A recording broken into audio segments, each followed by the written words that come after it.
Buenos días. Buenos días a todos. En primer lugar, agradecer a la Fundación FUNSEAM la posibilidad de estar con vosotros aquí y compartir esta jornada. Es un privilegio para mí y creo que además es un excelente foro pues para ir entre todos buscando pues un reto de futuro, aunando esfuerzos, que es lo que necesitamos todos los sectores para conseguir ese objetivo tan deseado de un transporte y energía sostenible. La presentación que yo les voy a hacer, bueno, es un poco visión general de cómo lo ve particularmente nuestra compañía en este sector energético, la importancia que tiene el aunar esfuerzos entre un sector de automoción y la industria energética, porque es la única vía para poder conseguir, como decía antes, esos objetivos.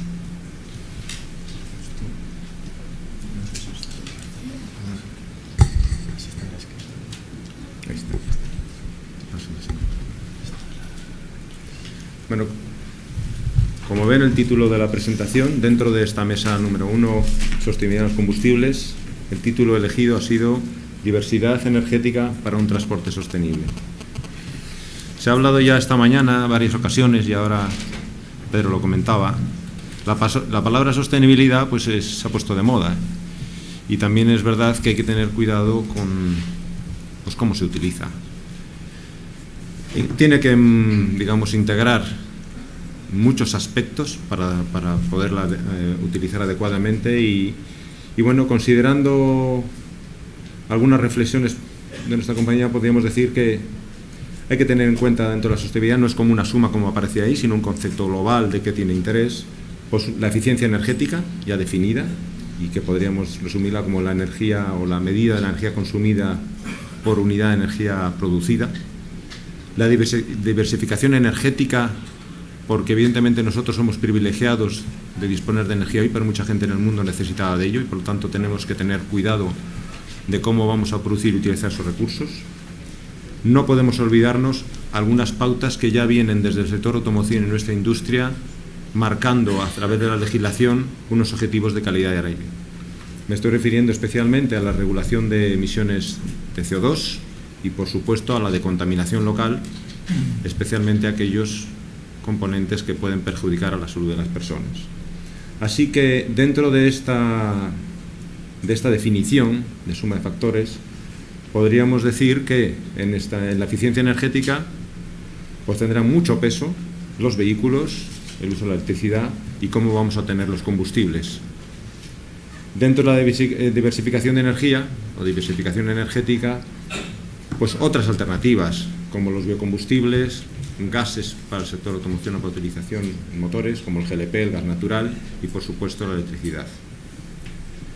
En emisiones de CO2 y en emisiones locales, pues todo, especialmente los vehículos y los combustibles, cómo vamos a tomar esos combustibles en los motores, qué sistemas de posttratamiento y qué necesitan esos combustibles para que esos sistemas de posttratamiento permitan que los gases que se van a quemar salgan lo más limpio posible y cumplan con aquella legislación que cada más o menos 4 años impone nuevas barreras y nuevas metas.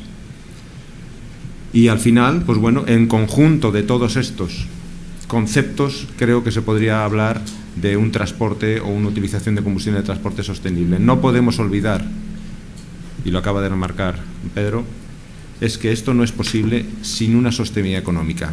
No puede ir ajeno la economía a todos estos conceptos que podríamos decir un poco más técnicos o que engloban aquello que está relacionado con la utilización de la energía. Por tanto, recalcar los criterios de movilidad, de cómo nos vamos a ver en un futuro y sobre todo los criterios de economía en la sostenibilidad. En la presentación de hoy, yo creo que para entender un poco mejor de lo que estamos hablando hay que hacer una reflexión de cómo es el sector automoción. Sector automoción que tiene una historia de más de 100 años con nosotros y que nos ha permitido la posibilidad de podernos mover de una manera excelente.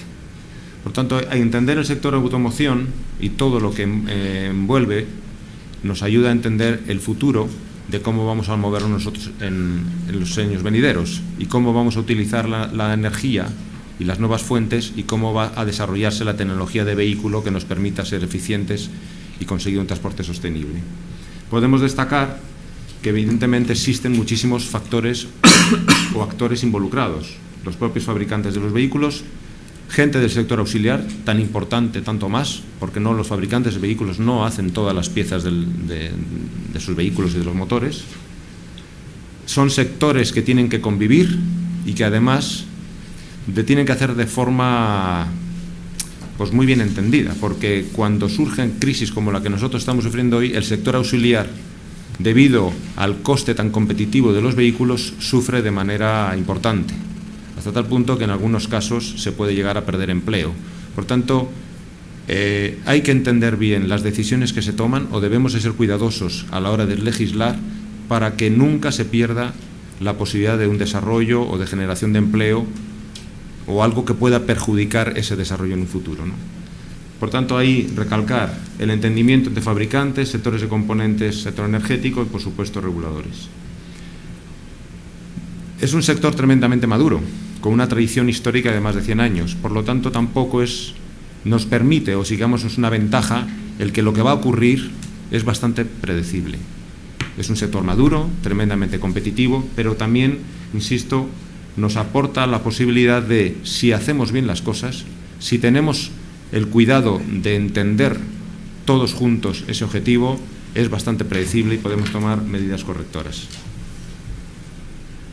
Algunas fotografías para identificar ahora mismo cuáles son los factores más importantes en el desarrollo de los vehículos. A destacar, evidentemente, toda la parte de emisiones, donde yo creo que se ha hecho un grandísimo esfuerzo desde el año 93, cuando apareció el programa YPF, en el sentido de definir una calidad de aire donde trabajan muchísimos actores. Ahí, en esos recursos, pues evidentemente cómo nosotros buscamos la energía, cómo la transformamos, cómo llegamos a legislar para que los combustibles que se utilizan y las no motorizaciones sean eficaces en eficiencia y en emisiones locales. Y no podemos olvidar que dentro de todo ese desarrollo en los vehículos hay un importante matiz en temas de seguridad. Siempre me gusta recalcar que la Unión Europea se había propuesto para el 2010 reducir la mortandad un 50% en caso de accidente. En Europa se ha cumplido con creces. Todas esas medidas correctoras del sector de automoción para que nosotros podamos conducir, aparte con vehículos cada vez más limpios y más eficientes, de forma mucho más segura, protegiendo la vida de las personas, tiene también un impacto económico en los vehículos. Un impacto que al final, si nosotros hacemos una revisión, prácticamente no ha crecido desde los últimos 25 años. Y eso es un reto. Los vehículos cuestan muy parecido a lo que costaban hace 25 años y, sin embargo, el desarrollo tecnológico continuo y maduro de estos sectores, el sector de automoción y el sector energético, nos está permitiendo avanzar en ese sentido, pero con precios muy contenidos. Probablemente sea una medida para reflexión. El coste de los vehículos condiciona también el sector, como decía antes, sobre todo en la parte del sector auxiliar. Algunas cifras yo creo que siempre es justo reconocer el trabajo de otras personas y de mucha gente que está involucrada en la eficiencia en el transporte, a veces cuestionada. Y ahí están las cifras, son cifras reales. Desde el año 95 al 2008, como media global, son cifras para Europa, se han reducido del orden de un 17% el consumo, o digamos, la eficiencia en cómo utilizamos energía. Pero los retos son ahora cada vez mayores. Desde que apareció la legislación de CO2, porque se ha hecho muy bien los deberes, se han hecho muy bien las cosas en emisiones locales, la legislación de CO2, que aunque ya ha empezado, tiene como punto en 2015 cumplir 130 gramos de CO2, de los cuales los fabricantes podían hacer 140 y los otros 10 corresponde al sector auxiliar energético, especialmente en la industria de neumáticos también. Si se alcanza esa cifra y va por buen camino, estaríamos hablando de una reducción del 30%. Estas son cifras que, si nos paramos a pensar, son hasta mágicas, porque los motores y los vehículos al final son parecidos en toda su historia, lo que es una evolución continua. El reto para el 2020, con 95 gramos de CO2, para flota media ponderada de los fabricantes, es de 95 gramos, y eso supondría, si se cumpliese, que estaríamos hablando de una reducción de casi un 50%. ¿Cómo se va a hacer? Pues integrando esfuerzos y recursos, desde el sector automoción, con la mejora continua de los vehículos, de los motores, y de cómo el motor transmite esa potencia o ese esfuerzo de tratar la llanta a través de las cajas de cambio. No se puede pensar en eficiencia solamente actuando, por ejemplo, en el motor. Hay que actuar en todo el vehículo completo. Y desde el sector energético, al cual represento ahora en esta mesa, Pues evidentemente mejorando nuestros procesos, haciéndolos más eficientes, haciendo foco en la eficiencia a la hora de procesar los crudos, los gases, los combustibles en general, buscando otras fuentes alternativas, como la eólica, y después vendiendo esos productos en la estación de servicio con una amplitud de mira, o sea, combustibles, biocombustibles, gas natural, GLP, etcétera, y hasta la electricidad, actuando en toda la cadena de valor y asumiendo ese rol como compañía energética. No podemos pensar solamente en un tipo de producto, el combustible fósil. Tenemos que pensar en cómo nuestras compañías van a hacer o van a ayudar al sector de automoción, a los reguladores, a elegir la mejor combinación de tecnología en el momento, con los costes que corresponden para el tipo de producto que se va a consumir. Por ejemplo, hoy el combustible fósil con motores eficientes es una alternativa clara y sostenible. Un futuro más lejano, la electricidad en el transporte será necesaria, pero necesitamos todavía hacer un gran esfuerzo en reducir los costes de las baterías especialmente. En esta gráfica solamente es volver a recalcar el esfuerzo continuo de mejora de las emisiones locales para tener una calidad de aire lo mejor posible en nuestras ciudades. Prácticamente en Euro 6 2015 cuesta hasta ver las barras, el tamaño de las barras en esta gráfica que está con toda intención puesta desde el nivel 3 de emisiones en el ciclo de homologación para ver la evolución continua que se ha tenido en todo este sector acompañado de la industria del petróleo. Cuesta ver, insisto, los contaminantes locales. Sin embargo, quedan retos. La legislación de Euro 6 y especialmente Euro 7, cada vez más restrictiva porque así lo requiere la salud de las personas, va a ser un reto sobre todo para los motores de combustión interna y especialmente para el motor diésel, que siendo reconocido el más eficiente en consumo de combustible y emisiones de CO2, tiene un talón de Aquiles en las emisiones de NOx, reto que puede incluso condicionar el transporte o vehículos de diésel en el transporte para ese espacio temporal, especialmente vehículo pequeño. Por otro lado, el motor Otto, ciclo Otto, motor de gasolina, como le conocemos, bueno, pues siempre ha sido considerado por tener instalado un catalizador trivalente que permite reducir todas las emisiones locales con una eficacia del 99%, tenía el reto de las emisiones de CO2 porque la eficiencia de este motor no es tan buena como el motor diésel. Sin embargo, nuevas tecnologías como la hibridación acompañado en este tipo de tecnología, el motor de combustión, podría alcanzar objetivos dentro de ese parámetro sostenible que envuelve todo lo anterior, incluso el económico, podría ser una alternativa. Por tanto, estos son los retos a remarcar para futuro, especialmente 2020, la mejora en eficiencia de CO2 para el motor ciclo Otto y la mejora en las emisiones de NOx para el ciclo diésel. ¿Por qué los combustibles convencionales? Pues como aparece en la transparencia, porque es la única fuente capaz de abastecer hoy la demanda a medio plazo de energía. Porque las emisiones locales son ya muy bajas, porque se ha hecho un grandísimo esfuerzo por el sector de automoción, insisto, y la industria energética, para que combinando nuevos combustibles y nuevas tecnologías, con sistemas de posttratamiento adecuados, tengamos en los tubos de escape un aire cada vez más limpio. Porque existe una mejora continua de los vehículos y de los combustibles que minimizan las emisiones de CO2. Y porque la tecnología todavía no está agotada. No hay mejor forma, cuando existe una crisis, de acentuar el ingenio. Y en el caso del sector automoción y la industria energética es un ejemplo. Todavía se puede sacar más provecho y hay cifras de eficiencia para los próximos 20 años que son impresionantes. Sin embargo, se ha dicho hoy ya durante la mañana que los recursos están limitados, que nos va a costar extraerlo aunque exista y que necesita además contemplarse con otras fuentes de energía. ¿Por qué los combustibles gaseosos? Bueno, pues porque son muy eficaces en las emisiones de CO2 y especialmente, comparado con el motor diésel, en las ciudades, benefician también las emisiones locales. El CO2, los gases que se queman en motores ciclo Otto, o sea, como el de gasolina, tienen las ventajas del motor de gasolina en emisiones locales y ayudan un poco más a reducir las emisiones de CO2. Complementan la diversidad de los orígenes de la energía y además tienen un coste contenido. Como peros, pues la falta de integración en la industria del automóvil. Se necesita que la industria del automóvil entienda que los combustibles gaseosos son también una oportunidad y que además hoy es una fuente complementaria. Los biocombustibles, pues evidentemente tienen ventaja según el origen, a las emisiones de CO2. Pero aquí es fundamental recalcar que aunque son lo que nos va a permitir diversificar la energía en un futuro, aprovechando, por ejemplo, los residuos o combustibles de segunda generación, también es fundamental entender que deben garantizar los criterios de sostenibilidad. Hay que hacer el balance well to wheel, desde el pozo a la rueda, en balance de CO2 y en costes. Si no, tendremos problemas. Ya existe una regulación muy concreta en los biocombustibles y parece que al final se está quedando en una cifra de en torno al 10% para utilización en transporte. Por su coste elevado, porque además cada vez es más difícil demostrar la fuente de donde vamos a producir los biocombustibles, que no puede competir con la alimentación y evidentemente tiene que hacerse el ciclo completo de CO2.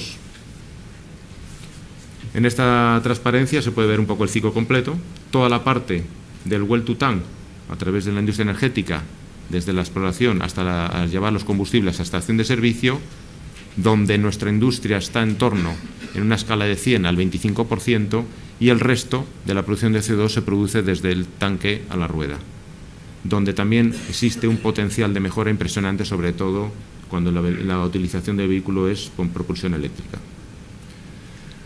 Los vehículos eléctricos, aunque ya el vehículo eléctrico es muy antiguo, de hecho se dice en algunos foros que el primer vehículo que batió el récord de velocidad fue eléctrico, se conoce su potencial desde hace muchísimos años. El problema es que todavía no es eficiente, todavía no es sostenible por los costes, sobre todo, que tiene la batería. Sin embargo, emisiones locales nulas, por lo tanto sería la motorización ideal para las ciudades, especialmente en aquellas donde por las emisiones se acentúan los problemas de las pequeñas emisiones que se pueden estar emitiendo a través de los tubos de escape. Las emisiones de CO2, que van a depender únicamente de la fuente de generación eléctrica. Evidentemente, en el propio vehículo son cero, pero hay que considerar cómo recargamos esos vehículos de forma eficiente. Tiene una eficiencia energética alta, es decir, si comparamos un motor de combustión, estaríamos hablando en la rueda de un rendimiento del 20%, mientras que un vehículo eléctrico estaríamos hablando del 70%. La desventaja en almacenamiento de energía comparado con un combustible fósil se reduce bastante por esta mejora de la eficiencia en la rueda. Tiene además otra ventaja para el usuario, que es que la curva de par que tiene, por así decirlo, el agrado de conducción es muy alabado por el usuario. Por lo tanto, es una motorización que nos permitirá conducir en ciudades de forma muy agradable y que nos permitirá además también pues movernos de una manera sin tener que considerar demasiado el criterio de autonomía que hoy está cuestionado. Yo creo que el reto del vehículo eléctrico, reto del vehículo eléctrico puro, no es la autonomía, que estaríamos hablando de cifras entre 100 y 150 kilómetros, sino reducir drásticamente los costes de la batería, que hoy supone prácticamente la mitad del vehículo.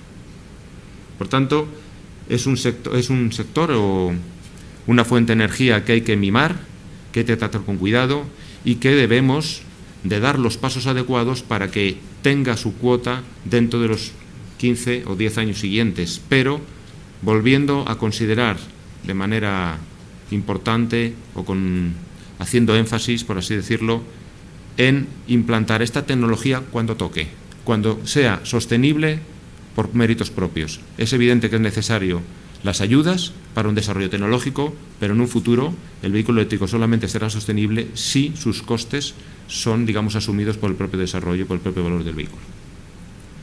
En la mejora de eficiencia para el futuro 2008-2030, estas cifras pueden oscilar. Solamente remarcar un mensaje. De la mejora del 40% que se prevé, un 30% vendrá del motor de combustión y del vehículo. Y se espera, puede ser un 50, puede ser un 70, de ayudas a través de la electricidad del automóvil. En una primera instancia, a través de hibridación, haciendo más eficiente el motor de ciclo Otto combinado con la electricidad, y en un futuro, cuando los costes de las baterías sean razonables, ayudado con el vehículo eléctrico. Para terminar, alguna reflexión sobre la necesidad de cambio. El mundo cambia deprisa, lo estamos viendo todos los días. Por lo tanto, tenemos la necesidad de evolucionar cada vez más rápido y con mayor capacidad de innovación y de previsión. Tenemos que integrar las fuentes de energía en el transporte. Debemos mirar amplio. Y como compañías energéticas, creo que tenemos la responsabilidad de identificar los mejores sistemas de propulsión, los más sostenibles en el tiempo, e implantarlos con criterios de sostenibilidad, movilidad y economía. Es decir, si hoy los motores de combustión interna, con toda la mejora que ha habido en los combustibles y en los sistemas de propulsión, son los más eficientes, debemos seguir con ello, sin dejar de pensar, y como dice la transparencia, rápido y con innovación y nuevas tecnologías, que hay otras alternativas que tenemos que vigilar para hacerlas tan sostenibles como lo ha sido un motor de combustión. Muchísimas gracias.